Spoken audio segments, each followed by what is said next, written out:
Down করেন না ভাই, ডাউন করেন।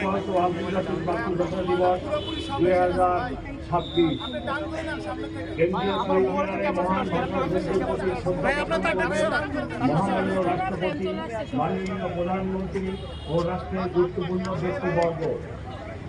এছাড়া শ্রদ্ধা নিবেদন করবেন বিদেশি কূটনীতিবৃন্দ। এরপরই কেন্দ্রীয় শহীদ মিনার সর্বসাধারণের শ্রদ্ধা নিবেদনের জন্য উন্মুক্ত করে দেওয়া হবে। প্রিয় সাংবাদিকবৃন্দ, মহান শহীদ দিবসে ভাষা শহীদদের প্রতি শ্রদ্ধা জানাতে কেন্দ্রীয় শহীদ মিনারের ব্যাপক লোক সমাগম হবে। এই উপলক্ষে ঢাকা মেট্রোপলিটন পুলিশ নিয়েছে কয়েক স্তরের নিরাপত্তা ব্যবস্থা। পুলিশের পাশাপাশি অন্যান্য আইনশৃঙ্খলা বাহিনীর সাথে মোতায়েন থাকবে পর্যাপ্ত সংখ্যক স্বেচ্ছাসেবক। সর্বসাধারণের নিকট আমাদের বিনীত অনুরোধ, যথাযথ শৃঙ্খলা ও শহীদ মিনারের পবিত্রতা বজায় রেখে আপনারা মহান ভাষা শহীদদের প্রতি শ্রদ্ধা নিবেদন করবেন। প্রিয় সাংবাদিকবৃন্দ, শহীদ মিনারের শ্রদ্ধা নিবেদনের জন্য পলাশী মোড়, জগন্নাথ হল, ক্রসিং, শহীদ মিনার এই রূপ অনুসরণ করার জন্য সর্বসাধারণকে অনুরোধ করা হলো।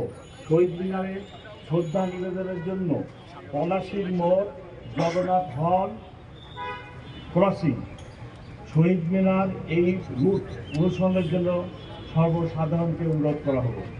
এর বাইরে অন্য কোনো রাস্তা দিয়ে শহীদ মিনারে প্রবেশ করা যাবে না। শৃঙ্খলা ও নিরাপত্তার স্বার্থে এটি সবাইকে মেনে চলতে হবে। শ্রদ্ধা নিবেদন শেষে শহীদ মিনার থেকে রোমানা ক্রসিং হয়ে দোয়েল চত্বর অথবা কানকাপুর হয়ে শহীদ মিনার ত্যাগ করা যাবে।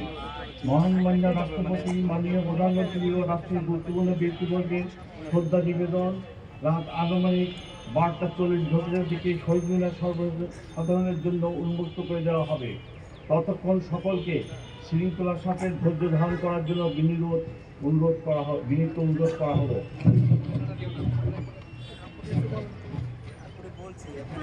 প্রিয় সাংবাদিকবৃন্দ, কয়েকদিন পূর্বেই অনুষ্ঠিত হয়ে গেল ত্রয়োদশ জাতীয় সংসদ নির্বাচন।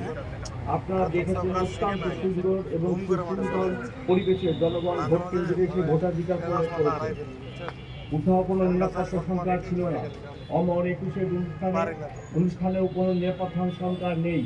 তথাপি আমাদের নিয়মিত মোতায়েনের পাশাপাশি সোয়াট, dog squad, bomb disposal team, crime scene unit সার্বক্ষণিক প্রস্তুত থাকবে।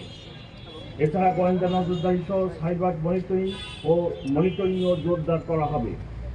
প্রিয় সাংবাদিকবৃন্দ, আপনাদের মাধ্যমে সম্মানিত নগরবাসীর নিকট আমার অনুরোধ, শহীদ মিনারে কেউ কোনো ধরনের ধারালো বস্তু বা দাহ্য পদার্থ বা বিস্ফোরক দ্রব্য নিয়ে আসার চেষ্টা করবেন না।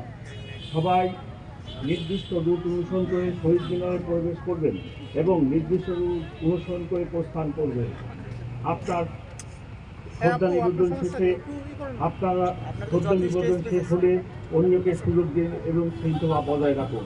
প্রিয় উপস্থিতি, নিরাপত্তা ও শৃঙ্খলার স্বার্থে সন্ধ্যার পর থেকে ঢাকা বিশ্ববিদ্যালয় এলাকায় প্রবেশ পথে কিছু ডাইভারশন চালু থাকবে। ঢাকা বিশ্ববিদ্যালয় এলাকায় বসবাসকারী শিক্ষক, ছাত্র, কর্মকর্তা, কর্মচারীগণ সেসব ট্রাফিক নির্দেশনা অনুসরণ করে আমাদের সহযোগিতা করবেন। আপনাদের সকলকে আন্তরিক ধন্যবাদ ও কৃতজ্ঞতা। আমার বক্তব্যের পরে ট্রাফিক ব্যবস্থা সংক্রান্ত বিষয়ে অতিরিক্ত পুলিশ কমিশনার ট্রাফিক কথা বলবেন।